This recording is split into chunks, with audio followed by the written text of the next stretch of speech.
Hello everyone, उम्मीद करता हूँ आप सब ठीक होंगे। मैं हूँ दीपक फ्रॉम लर्नो हब, जहां पे आप सीख सकते हैं मैथ्स, केमिस्ट्री, फिजिक्स और बायोलॉजी के सारे कॉन्सेप्ट्स, वो भी एकदम फ्री में, only eight learnohub.com।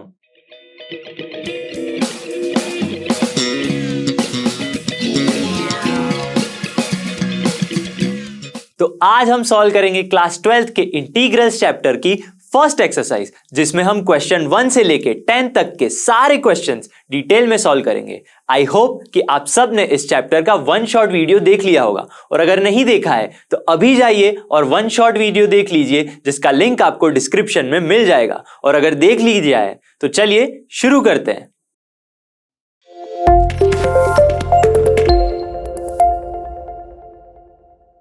Now let's see the first question. Find an antiderivative or integral of the following function by the methods of inspection। और फंक्शन है sin 2x। इस क्वेश्चन को सॉल्व करने से पहले सबसे पहले मैं आपको क्विक रिवीजन दे देता हूं। डेरिवेटिव, एंटी डेरिवेटिव, इंटीग्रल क्या होता है। एक एग्जांपल ले लेते हैं। पॉलिनोमियल मान लीजिए x⁵5 है, इसका मुझे डेरिवेशन करना है, मींस डेरिवेटिव निकालना है। तो डेरिवेटिव ऐसे निकालते हैं, d/dx ऑफ x⁵5। क्या होता है पॉलिनोमियल में, जब वेरिएबल x होता है तो x⁵5 में पावर एक कम हो जाती है। सबसे पहले जो पावर है वो वेरिएबल के साथ आगे आ जाती है, और जो x की पावर है वो एक कम हो जाती है। मींस x⁵5 है तो x⁴ हो गया। तो ये क्या हो गया, डेरिवेशन ऑफ x⁵5, मतलब x⁵5 का डेरिवेशन किया हमने विथ रिस्पेक्ट टू x। तो क्या कहेंगे, यहां पे मैं लिख सकता हूं 5x⁴ is a derivative. Derivative है किसका, जी हां, डेरिवेटिव है x⁵5 का। पर यहां तो हमें क्या फाइंड करना है, इंटीग्रल। इंटीग्रल क्या होता है बताता हूं। जैसे ये 5x⁴ है, is a derivative of x⁵5। तो x⁵5 क्या होगा, जी हां, यहां पे होगा x⁵5 is a anti derivative. क्या होगा, रिवर्स प्रोसेस है तो एंटी डेरिवेटिव हो जाएगा। Yes, anti derivative of 5x⁴। आप एंटी डेरिवेटिव को इंटीग्रल भी बोल सकते हो, यस, और प्रिमिटिव भी बोल सकते हैं हम, यस। तो रिवर्स प्रोसेस है, तो यहां भी हमें क्या करना है, डेरिवेटिव नहीं एंटी डेरिवेटिव, मतलब इंटीग्रल फाइंड करना है by the method of inspection method से। तो इसके लिए आपको सारे फॉर्मूलाज याद होने चाहिए। जैसे x⁵5 है तो डेरिवेशन क्या होगा, यस 5x⁴ है, साइन का डेरिवेटिव यस कॉस होता है। तो ऐसे ही आपको सारे डेरिवेशन के और इंटीग्रेशन के फॉर्मूलाज याद होने चाहिए, तभी आप सॉल्व कर सकते हो। चलिए क्वेश्चन देखते हैं। तो यहां पे है sin 2x, फंक्शन है हमारे पास sin 2x, और मेथड है इंस्पेक्शन मेथड है। तो सबसे पहले जो sin 2x फंक्शन है, आपको सोचना पड़ेगा कि साइन फंक्शन जो है वो किसका डेरिवेटिव है। सोचिए, जी हां, साइन फंक्शन जो है वो कॉस का डेरिवेटिव है। तो मैं सबसे पहले क्या करूंगा, d/dx of cos 2x। Cos का डेरिवेटिव क्या होता है, यस sin 2x होगा, यस sin 2x नहीं माइनस sin 2x होगा। हो गया, नहीं, यहां पे देखिए 2x है तो 2x तो हो गया, sin 2x तो हो गया, लेकिन जो ये 2x है उसका भी डेरिवेटिव करना पड़ेगा। तो 2x का डेरिवेटिव होता है यस 2, तो d/dx cos ऑफ 2x, क्या आंसर आ गया, माइनस sin 2x। बट यहां पे देखिए फंक्शन है sin 2x, तो मुझे क्या करना पड़ेगा, sin 2x को एक साइड रखेंगे, यस sin 2x को मैं एक साइड रख देता हूं, is equal to d/dx -2 left hand side आ जाएगा, डिवीजन में आ जाएगा, -1/2, और क्या है cos 2x। हो गया, नहीं, इसको हम और क्या करेंगे, सिंपल बनाएंगे, d/dx -1/2 cos 2x। क्यों -1/2 अंदर लेके आया, चेंज कांस्टेंट है तो मैं इसको d/dx के अंदर रखूं या बाहर लेके आऊं, सेम ही है, क्योंकि कांस्टेंट का डेरिवेशन यहां पे नहीं होगा। ठीक है, तो क्या मिल गया यहां पे, sin 2x मिल गया हमें, यस sin 2x जो हमारा क्वेश्चन था। By the inspection method. तो इसे बोलते हैं इंस्पेक्शन मेथड, जिसमें क्या होता है, आपको अज्यूम तो नहीं, आपको याद पता करना होता है कि कौन से फंक्शन का डेरिवेशन ये मिलेगा मुझे।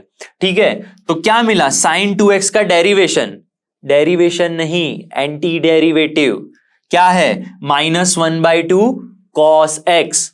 तो क्या बोल सकता हूं मैं यहां पे, -1/2 cos 2x is a anti derivative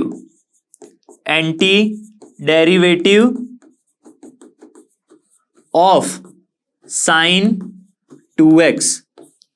ठीक है, तो चलिए देखते हैं सेकंड क्वेश्चन क्या है।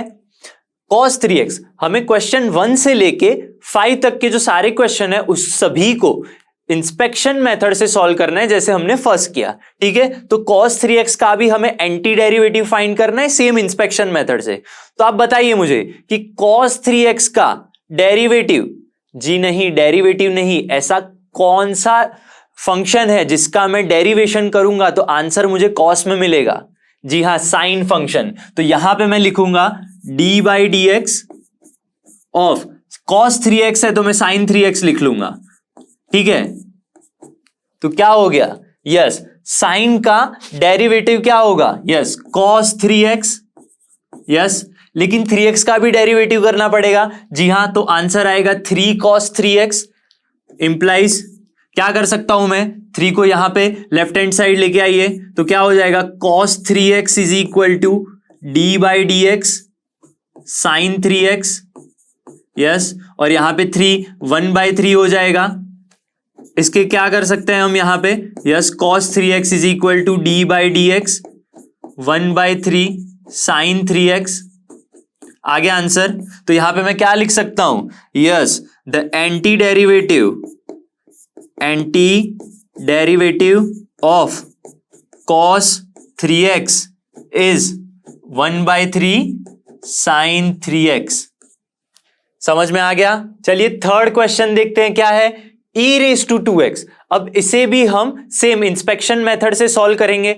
बताइए क्या होगा, ऐसा कौन सा फंक्शन है जिसका मैं डेरिवेटिव करूंगा तो मुझे e⁻² या e⁻x मिलेगा। यस, e⁻x का डेरिवेटिव e⁻x ही होता है। तो मैं यहां पे क्या लिख सकता हूं, d/dx e⁻² is equal to, answer क्या होगा, यस, इसका डेरिवेशन e⁻² ही आएगा। अब क्या होगा आगे आंसर, नहीं, 2x का भी तो डेरिवेशन होगा, यस, तो आंसर आएगा 2e⁻²x। तो क्या लिख सकते हैं इसे, यस, यहां पे मुझे e⁻²x चाहिए तो e⁻²x लिख लिया मैंने, तो 2 ये साइड आ जाएगा, तो 1/2 d/dx e⁻²x। तो क्या लिख सकते हैं इसे, और यस, थोड़ा और सिंपल तो नहीं, रीशफल करके लिख लेते हैं, 1/2 e⁻²x। आगे आंसर, तो क्या लिख सकता हूं मैं, क्या बोल सकता हूं यहां पे कि e⁻²x एंटी डेरिवेटिव ऑफ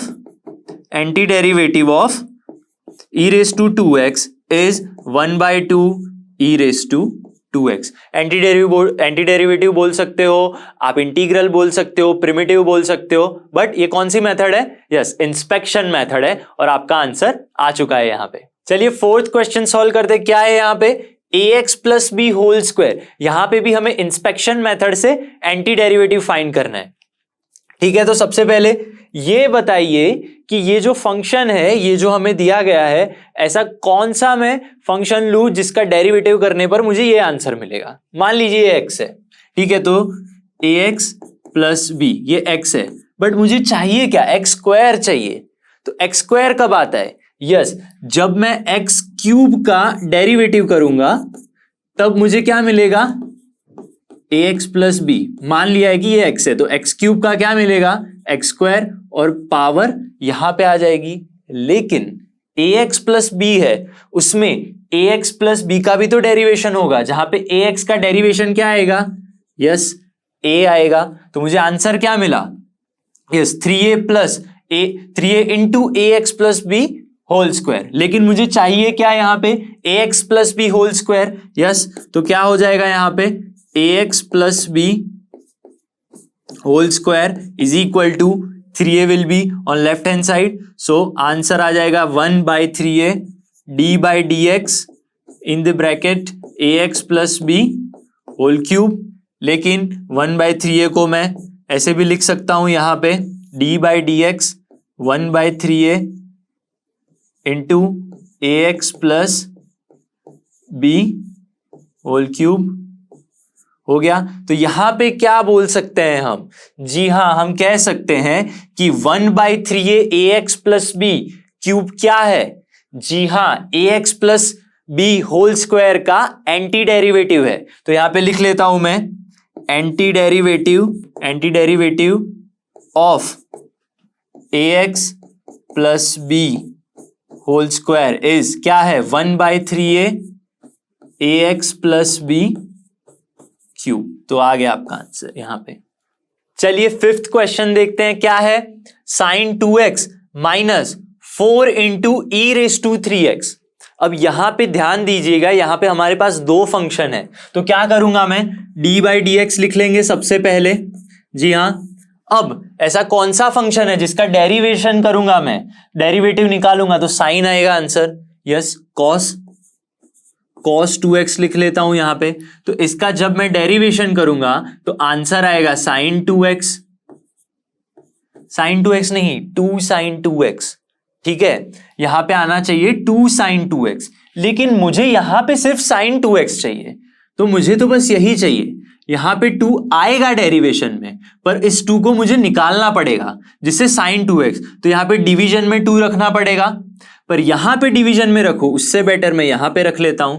तो 1/2 cos 2x का आंसर क्या होगा? यस, आंसर होगा cos 2x by 2 sin 2x, 2 sin 2x और 1/2 तो था ही यहां पे, तो कैंसल आउट हो जाएंगे बाद में। तो ये हो गया।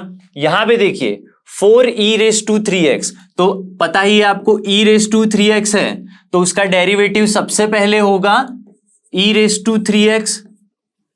ठीक है जी हाँ, लेकिन 3x का भी तो होगा। यस, 3x का भी होगा, तो 3x का हो जाएगा 3e raised to 3x। Yes right, लेकिन यहां पे तो 4 है, तो मुझे 4 तो चाहिए ही, तो 4 मैंने यहां रख लिया, तो 4 वहां भी चाहिए मुझे। तो क्या कर लूंगा मैं, ये माइनस और ये 4 और ये 3। ठीक है, तो 4e raised to 3x का मुझे क्या मिला derivative? Yes, 4e raised to 3x का e raised to 3x और 3। लेकिन अब ध्यान दीजिए, मुझे आंसर में क्या चाहिए? 4e raised to 3x, सिर्फ ये दो ही चाहिए, 4e raised to 3x। तो 3 को निकालना पड़ेगा, तो डिवाइड बाय 3 यहां पे, डिवाइड बाय 3 यहां पे हो गया। तो क्या आंसर आएगा? ध्यान से देखिए। Yes, d/dx 1/2 cos 2x minus 4/3 e raised to 3x is equal to 2 cancel out, sin 2x minus 3 cancel out, 4e raised to 3x। मिल गया आंसर, देखिए एंटी डेरिवेटिव मिल गया। ठीक है, तो क्या लिख सकता हूं? Yes, sin 2x minus 4e raised to 3x, the anti derivative of this is 1/2 cos 2x minus 4/3 e raised to 3x। यहां पे दो फंक्शन है, इसीलिए थोड़ी मेथड तो सेम ही है, बट थोड़ा कॉम्प्लिकेटेड है, बट इजी है, समझ लेंगे आप। Now let's solve the sixth question. चलिए क्या है देखते हैं। Find the following integrals. अब तक हम क्या कर रहे थे? क्वेश्चन 1 से 5 तक इंटीग्रल्स ही फाइंड कर रहे थे, लेकिन वो मेथड थी इंस्पेक्शन की। ये क्या है? डायरेक्ट इंटीग्रेशन करना है। अब इंटीग्रेशन की प्रोसेस का एक छोटा सा एग्जांपल दे देता हूं मैं आपको।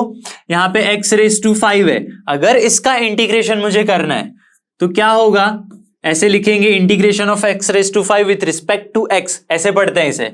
तो पावर बढ़ जाएगी, और जो पावर है वो उसको हम नीचे लिखेंगे, और जो आंसर है उसके साथ कांस्टेंट भी आएगा। डेरिवेशन की रिवर्स प्रोसेस है। ठीक है, चलिए हमारा क्वेश्चन देखते हैं। ओके, क्वेश्चन ये है integration of 4e raised to 3x। अब इंटीग्रेशन का जो ये सिंबल है उसको हम क्या करेंगे? दोनों ही टर्म्स को दे देंगे। तो क्या होगा? Integration of 4e raised to 3x plus integration of 1, पर दोनों को dx भी मिलेगा, मतलब विथ रिस्पेक्ट टू x उसका हमें इंटीग्रेशन करना है। अब ये जो कांस्टेंट है उसको हम बाहर लिख लेते हैं, तो सिर्फ इंटीग्रेशन किसका होगा? Yes, e raised to 3x dx और 1 तो 1 ही होता है, 1 dx। अब करेंगे इंटीग्रेशन, ओके। तो e⁻3x का इंटीग्रेशन होता है e⁻3x, लेकिन 3x का यस डिवीजन में 3 आ जाएगा, प्लस अब यहां पे एक कांस्टेंट आएगा। मैंने आपको बताया जब भी हम इंटीग्रेशन करते हैं तो कांस्टेंट ऐड करते हैं, तो c1 इज अ कांस्टेंट, 1 का integration with respect to x is x, plus यहां पे इंटीग्रेशन किया तो यहां पे भी एक कांस्टेंट आएगा, मान लीजिए c2 है। अब 4/3 e⁻3x plus x plus c1 plus c2, constant ही आंसर आएगा, तो दोनों कांस्टेंट का प्लस c लिख लेता हूं, क्यों? मान लीजिए c1 प्लस c2 है c। अब बार बार जब हम इंटीग्रेशन कर रहे हैं तो हमें जरूरी नहीं है कि c1 भी लिखना है c2 भी लिखना है, आप एक ही बार लास्ट में c भी सिर्फ लिख सकते हैं, only c you can write. Her bar c1 और c2 c3 लिखने की जरूरत नहीं है, आप सब इंटीग्रेशन करके लास्ट में c ऐड भी कर सकते हैं। चलिए 7th क्वेश्चन देखते हैं, आइए क्या है देखते हैं। Integration of x square into 1 - 1 by x square with respect to x. क्या करना है यहां पे? इनका इंटीग्रेशन करना है, लेकिन इंटीग्रेशन की जो प्रोसेस है हम उसमें मल्टीप्लिकेशन, जब मल्टीप्लिकेशन होता है तब नहीं कर सकते, तो हम क्या करेंगे, इसे मल्टीप्लिकेशन को दूर करने की ट्राई करेंगे। तो कैसे करेंगे इसको? यस, एक्स स्क्वायर को मल्टीप्लाई कर दो अंदर, तो आंसर आएगा x square into 1 is x square, x square minus यहां पे माइनस है तो क्या आएगा, x square by x square dx। Yes, integration हो गया, यहां पे एक्स स्क्वायर कैंसिल हो जाएगा, 1 बचेगा dx। ठीक है, चलिए अब क्या है, पहले हम क्या करते थे, इंटीग्रेशन दे देते थे दोनों को, but we can do directly also. X square का इंटीग्रेशन क्या होता है? यस, एक्स क्यूब बाय 3, नीचे 3 भी तो आएगा, यस, -1 कांस्टेंट है, कांस्टेंट का इंटीग्रेशन होता है x प्लस c। तो c क्या है? कांस्टेंट है, तो इजी है एकदम, integration process is very simple. Okay, बस आपको फॉर्मूलाज याद होने चाहिए और मेथड थोड़ी बहुत याद होनी चाहिए। Now let's solve the 8th question. चलिए क्या है यहां पे, अगेन टर्म्स है हमारे पास, एक फंक्शन है जिसको हमें इंटीग्रेशन की प्रोसेस करके आंसर लाना है। क्या लिखूंगा यहां पे, इज इक्वल टू, अब मैंने बताया था आपको कि इंटीग्रेशन है और बीच में प्लस है, तो इंटीग्रेशन सबको हम अप्लाई कर देंगे, दे देंगे। ax² इंटीग्रेशन फर्स्ट टर्म के साथ लगा, यहां पे dx है तो dx भी रख लूंगा, plus again integration bx dx plus integration c dx। अब क्या होता है, कांस्टेंट टर्म है वो बाहर आ जाएगी, x² dx plus bx dx plus क्या हो जाएगा, हाँ c बाहर आ जाएगा, यहाँ पे 1 dx। ओके, बाकी क्या होगा आगे, यस a, एक्स स्क्वायर का इंटीग्रेशन क्या होता है, yes x cube by 3, x cube पर 3 मैं यहां लिख लूंगा नीचे, प्लस b, x का क्या होगा, यस एक्स स्क्वायर बाय 2, तो 2 मैं यहां लिख लूंगा, c है और अंदर 1 है तो 1 का इंटीग्रेशन होता है यस x। हो गया आंसर? नहीं, जब भी हम इंटीग्रेशन कर रहे होते हैं लास्ट में क्या रखते हैं, यस कांस्टेंट टर्म रखते हैं, तो आंसर आपका आ चुका है। अब देखिए, हर बार एग्जाम में अगर आप एमसीक्यू सॉल्व कर रहे हैं, अगर उसमें ऐसा कुछ आंसर है तो हर बार आपको ऐसे इंटीग्रेशन रख के नॉर्मल बाहर निकालना है सब कुछ, नहीं ऐसा नहीं करना है। तब आप डायरेक्ट जा सकते हो, एक्स स्क्वायर का क्या होगा, यस ax² बाय 2, तब डायरेक्टली एक ही स्टेप में आप आंसर बना सकते हो। बट अगर आपको 2 मार्क्स में क्वेश्चन पूछ रहे हैं तो आपको थोड़ी प्रोसेस दिखानी पड़ेगी।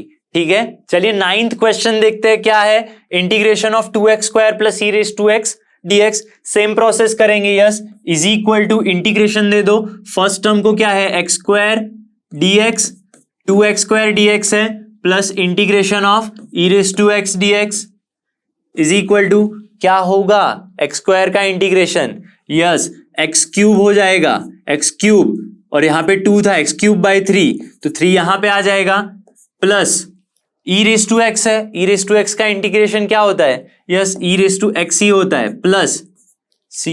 1-2 लाइन में आंसर। इंटीग्रेशन बहुत सिंपल प्रोसेस है, बस क्या करना है, यस फॉर्मूलाज याद रखने हैं। Now let's see the 10th question. Okay, 10th integration of root x minus 1 upon root x whole square dx।